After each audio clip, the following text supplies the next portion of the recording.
వాస్తురీత్యా మీ ఇంట్లో ఉన్న ఎలాంటి నెగిటివ్ ఎనర్జీకైనా క్షణాల్లో రెమెడీ ఇవ్వబడును. మీ ఇంటికి ఎలాంటి డ్యామేజ్ లేకుండా తక్షణమే పూర్తి పరిష్కారం.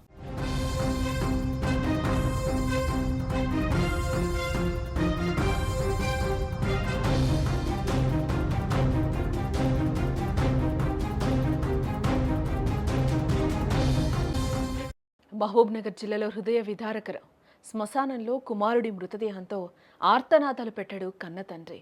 అంత్యక్రియలకు డబ్బులు లేక రోధిస్తున్నాడు.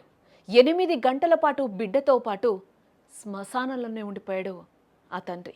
చివరికి స్వచ్ఛంద సంస్థలు స్పందించినట్లుగా కూడా తెలుస్తోంది.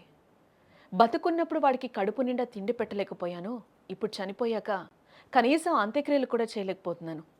ఓ తండ్రి గుండెలోతుల నుంచి వచ్చిన ఆర్తనాదం ఇది. ఆ దారిద్రపు నిస్సహాయత, ఆ తండ్రి ప్రేమకు శ్మశానం వేదికైంది.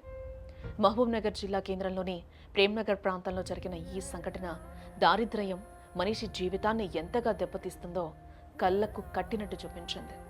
ఎంత విషాదకరమైన ఘటన అంటే, నాకు ఇప్పుడే ఫోన్ వచ్చింది. కన్న కొడుకు చనిపోతే ఒడిలో పెట్టుకొని శ్మశాన వాటికలో దాదాపు మధ్యాహ్నం నుంచి 8 గంటలు ఇక్కడనే కూర్చున్నాడు ఆ వ్యక్తి. ఏం లేకుండా అయిపోతుందిరా, అమ్మ లేకుండా నాశనం చేసే బిడ్డ. ఉండలేనా, ఏం బాధపడతాను, ప్రశాంతంగా ఉన్నాను. ఎంత ఏం లేకుండా అయిపోతుందిరా, అమ్మ లేకుండా నాశనం చేసే బిడ్డ. ఉండలేనా, ఏం బాధపడతాను, ప్రశాంతంగా ఉన్నాను. బాలరాజు అనే ఆ తండ్రి జీవితం కష్టాల సుడిగుండంలో చిక్కుపోయింది. బాలరాజు ఒకప్పుడు పత్తి మిల్లో పనిచేస్తూ తన భార్యను, దివ్యాంగుడైన పెద్ద కొడుకు హరీష్ను, చిన్న కొడుకును పోషించుకుంటూ సంతోషంగానే ఉండేవాడు.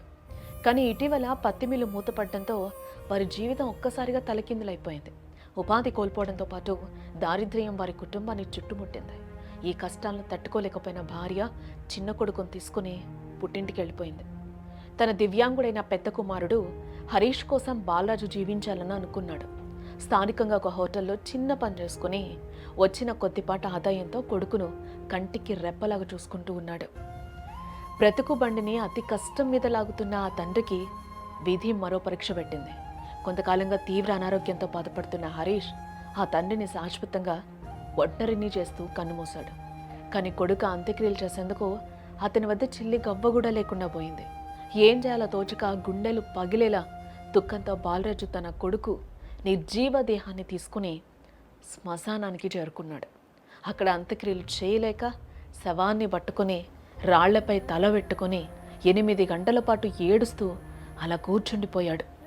సంఘటన గురించి తెలుసుకున్న అక్కడున్న స్థానికులు కావచ్చు, ఇటు స్వచ్ఛంద సంస్థలు సభ్యులు ముందుకొచ్చి బాలరాజుకు కొంత ఆర్థిక సహాయం అందించారు. చివరకు వారి సహాయంతో బాలరాజు తన ప్రియమైన కొడుకు హరీష్కు కన్నీటి వీడ్కోలు పలుకుతూ అంత్యక్రియలు నిర్వహించగలిగాడు. ఈ కథ దారిద్ర్యంలో అల్లాడుతున్న అనేక కుటుంబాల దీనస్థితికి అద్దం పడుతుంది. ఎంత విషాదకరమైన ఘటన అంటే, నాకు ఇప్పుడే ఫోన్ వచ్చింది. కన్న కొడుకు చనిపోతే ఒడిలో పెట్టుకొని శ్మశాన వాటికలో దాదాపు మధ్యాహ్నం నుంచి 8 గంటలు ఇక్కడనే కూర్చున్నాడు ఆ వ్యక్తి. ఏం లేకుండా అయిపోతుందిరా, అమ్మ లేకుండా నాశనం చేసే బిడ్డ. ఉండలేనా, ఏం బాధపడతాను, ప్రశాంతంగా ఉన్నాను. అమ్మ లేకుండా నాశనం చేసే బిడ్డ. ఉండలేనా, ఏం బాధపడతాను, ప్రశాంతంగా ఉన్నాను.